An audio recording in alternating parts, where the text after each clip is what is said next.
Tout le livre est construit sur la base de chapitres qui sont soit des chapitres qui réunissent deux personnages, un peu plus parfois, mais en général deux personnages, et parfois le personnage solitaire qui est développé. Voici un deuxième chapitre qui s'appelle Louise et Romain. Ce chapitre-là parle d'un couple qui est marié. Voilà le deuxième couple qui est également marié et qui va se quitter. Un oiseau lyre d'Australie, qu'on appelle le ménio superbe, parvient à imiter tous les sons, du bruit d'un moteur diesel à celui d'un marteau-piqueur. Cet après-midi-là, une douzaine de ménios superbes suffirait pour reproduire le son de Paris. Louise est légère, en suspension, amoureuse. Si elle quitte Romain, c'est pour cette légèreté retrouvée. Le ciel est d'un gris sans limite. Il parvient à la fois à cacher le ciel, le soleil et la forme des nuages. Louise aimerait un ciel plus clair, un azur argentin. Il y a 5 ans, Louise est allée à Buenos Aires. Le nom lui évoque à tout jamais le bleu du ciel qui découpe les buildings. Les enseignes disent boulangerie à l'ancienne, presse loto, crédit agricole. Le mot agricole, égaré dans la ville, ne lui paraît pas incongru. Louise a toujours aimé l'adjectif incongru, parce qu'il est lui aussi incongru.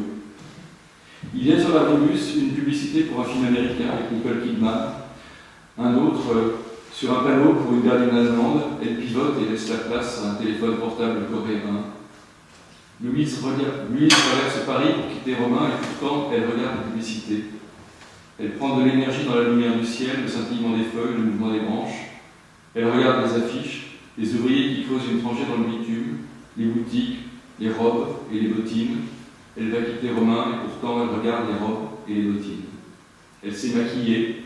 Elle a mis cette robe noire qui, elle n'en doute pas, lui va bien. Elle porte ce parfum de lierre et de santal que Romain lui a offert pour son anniversaire. Ce parfum trop boisé, trop précieux pour elle. Elle ignore pourquoi elle a mis tant de temps pour se préparer, quand la vraie délicatesse aurait consisté à se rendre la moins jolie possible, à vouloir plaire le moins possible. Elle se demande si c'est pour lui ou si c'est pour elle qu'elle a fait tant d'efforts. Elle part pour quitter Romain, elle aura le courage de lui dire qu'elle l'a quitté depuis longtemps.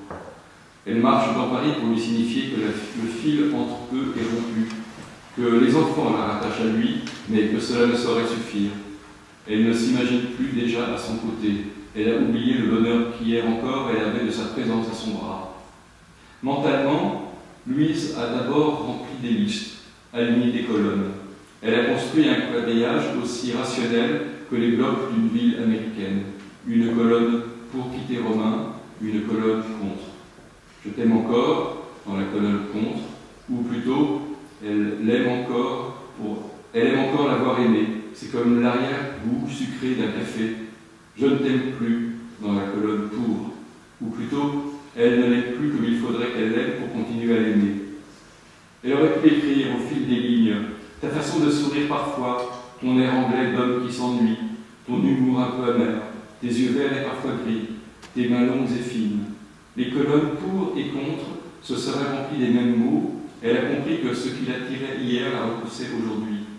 Ce charme presque féminin qui l'avait séduite ne la touchait plus, elle qui cherche désormais de l'âpreté. Sa façon timide de la caresser qui la troublait hier l'exaspère aujourd'hui, elle qui souhaite de l'avidité. Oui, Louise a dressé des listes, c'est sa façon à elle d'ordonner la vie. Avec Romain, elle a aimé l'odeur de l'herbe coupée près du grand bassin du Luxembourg, elle qui est allergique à l'herbe coupée. Elle a aimé la sirène de la péniche qui passait sous le passerelle des Arts et le vent qui soulevait sa jupe. Elle a aimé l'air froid de la dépression de Sibérie qui soufflait place blanche un matin, elle qui n'aime ni le froid ni la place blanche. Elle a aimé le rose d'un soleil couchant du haut du parc des Puits de Chaumont pour qui elle plissait les yeux. Elle a aimé le goût d'un chocolat trop chaud dans un café de la rue des Abbesses et jusqu'à la douleur de la brûlure. Elle a aimé tout cela et Romain était avec elle au moment où elle l'aimait. Et elle se demande si elle l'aimait parce qu'il était là. Romain l'attend dans un café, dans un bistrot de la rue Montmartre. Il boit un café. C'est Louise qui lui a dit que bistrot veut dire vite en russe, que le mot date de l'occupation de 1815, quand les soldats russes demandaient un verre Whistler avant l'arrivée des officiers. Romain lui a expliqué que les Japonais allaient muter le café pour qu'il ne contienne plus de caféine ou qu'il contienne plus de caféine. Louise ne sait plus. Louise lui a appris que la maison la plus ancienne de Paris se trouve rue de Montmorency et que Nicolas Flamel, l'alchimiste, y avait vécu, ou qu'il était mort.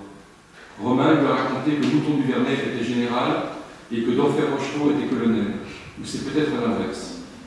En 10 ans, ils se seront racontés beaucoup de choses, Louise en aura retenu très peu, et Romain beaucoup plus. Romain aura commandé un café. Il aura sans doute une inquiétude, pressenti que la voix de Louise, déjà absente, annonce son absence à venir. Il refusera d'abord d'entendre, puis il voudra que Louise lui dise qu'elle regrette de devoir partir. Il voudra prolonger ce dernier moment, que le temps s'étire comme une vague. Il voudra que la seule parole de Louise suffise à la retenir, comme si, terrifiée par la gravité des mots qui s'achèveront de ses lèvres, elle se sentait soudain incapable de partir. Mais Louise trouvera les premiers mots et ceux qui suivront. Elle a une solution pour tout, les enfants, l'appartement et la pensée à tout. Il lui demandera de lui laisser une chance, il dira qu'il va changer, que tout peut recommencer, et il lui dira qu'il n'est pas en cause, c'est elle.